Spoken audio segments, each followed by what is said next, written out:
रहमान रहीम तुसी वेख रहे हो मुनीर टीवी ते मैं मलक मुनीर हुसैन। जिन्होंने दोस्तों ने हाली तक चैनल सबसक्राइब नहीं किया, चैनल सबसक्राइब कर दिओ ते बैल आइकन के बटन पर क्लिक कर दिओ ताकि तुहानूं मेरी आने वाली हर नवी वीडियो मिलती रहे।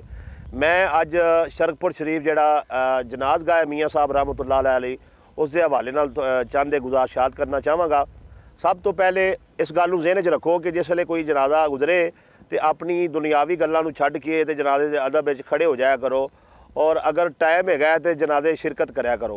दूसरी चीज़ ये वे कि जेडे दोस्त अहबाब जनाजा पढ़न जा रहे हैं वो कोशिश करन कि अपने मोबाइल जेडे ने घर च रख के जान या जनाजे के टाइम साइलेंट ते ला देन।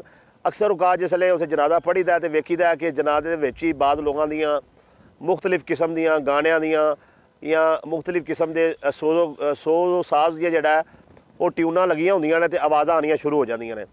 लिहाजा बराए मेहरबानी जिसले तुसीं वज़ू करो तो उस वेले अपने मोबाइलों को फौरी तौर पर जनाजे के टाइम तक जड़ा ऑफ कर दिया करो।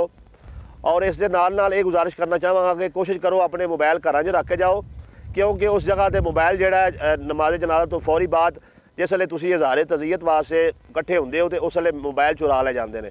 और इत्थे ये भी दसना चाहांगा कि जिहड़ी कल चीज़ मैं वेखी है कि जनाजे तो बाद जड़ा अक्सर मरहूम का चेहरा वेखण वास्ते लोग जेडे ने एक दूसरे नूं धक्के मारते हैं और इस दौरान जेडे बजुर्ग अफराद ने वो अक्सर डिग भी पैंदे ने। कल भी एक बजुर्ग जेडे ने उत्थे इट्टां पईयां सन, डिगन लगे ने। मैं नहीं शाहद हाँ, अगर अल्लाह की मदद के नाल उन्होंने उस वेले बाबे जी नूं सहारा ना दिता जांदा ते उन्हां दा सिर जेड़ा इट दे उत्ते वजना सी और लाजमी उन्होंने कोई ना कोई चोट आ जानी सी। लिहाजा मरहूम का चेहरा वेखण वास्ते एक तरतीब बनाया करो, एक पासों बंदे चेहरा वेखते जान ते दूसरे पासों निकलते जान, एक कतार बनाई जाए। और दूसरी चीज़ ये कि जिसले मरहूम के रुफाका दे नाल अजीज़ो कारब दे नाल अफसोस किया जाता है तो उत्थे भी बंदे खौफे खुदा नहीं करते, पिछों एक लाइन आ रही होंदी है तो विच बंदे घुसर पुसर करके ते जाके अफसोस करते हैं। एक बड़ा गलत अमल है। अल्लाह दे बंदे करना तो तुसी अफसोस है तो दूसरे नूं तकलीफ दे के या दूसरे नूं धिक्का मार के अफसोस किया तो की किया। मरहूम के अफसोस वास्ते जिंदा लोगों के हकूक का भी ख्याल कराया करो, एक लाइन के अंदर तरतीब के अंदर आया करो ताकि जिहड़ा उन्होंने भी अपना किसी को तकलीफ ना पहुँचे, किसी को कोई परेशानी ना हो। और जनाजगाह के हवाले नाल मैं गल करना चाहांगा कि सारे दोस्त कह रहे हैं कि जनाजगाह चूँकि जो जी छत है वो लोहे की है तो जिस वेले कोई धुप पैंदी है तो बड़ी उत्थे गर्मी होंदी है। पहले दोवां पासे हवा का क्रॉस अच्छा सी, उन्हें पूरियां दीवारां करके तो उन्होंने एक बंदनुमा कमरा बना दिता गया जिथे हवा के गुजरन की हुण पहले जैसा इंतजाम नहीं है। और ये बड़ा गलत अमल है। और अगर हुण चलो दीवारां कर ही दित्तियां गईयां ने तो हुण भी ज़्यादा तो ज़्यादा जड़ा इस जगह को हवादार रखा जाए ताकि जी अल्लाह की मखलूक बेलखसूस गर्मियां जड़ा जनाजा पढ़न वास्ते आवे उन्होंने कोई तंगी तकलीफ ना हो। हर बंदा जनाजा पढ़न आने वाला शादियां ते लोग जड़ा जाते हैं जेडे तंदुरुस्त होन वो जाते हैं, बीमार रह जाते हैं। लेकिन जनाजे तो यकीन मनो हर बंदा आंदा यार भावें मैं बीमार भी हाँ ना जनाजा पढ़न जरूर जाना है।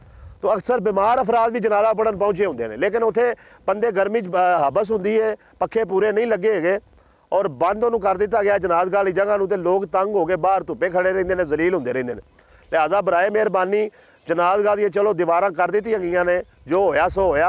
हुण इहनूं ज़्यादा तो ज़्यादा हवादार रखा जाए ताकि अल्लाह की मखलूक नूं जिहड़ा उत्थे सुकून मिले, आराम दे नाल वो जनाजा पढ़ सकन। लिहाजा बराए मेहरबानी इन्हां चीज़ां ते अमल करके तुसी अपनी भी हिफाजत करो और दीगर जिहड़े मुसलमान भाई जिहड़े ने जनाजे शरीक हुंदे ने उन्हां दी भी हिफाजत करो। दूसरे नूं फायदा पहुँचाने तुहाडी दुनिया ते भी इज्जत है ते आखिरत ते भी इज्जत है। अल्लाह तबारक व तआला तुहानूं ते मैनूं सानूं सारिआं नूं इन्हां गल्लां ते अमल करन दी तौफीक ता फरमाए। आमीन या रब्बुल आलमीन जी।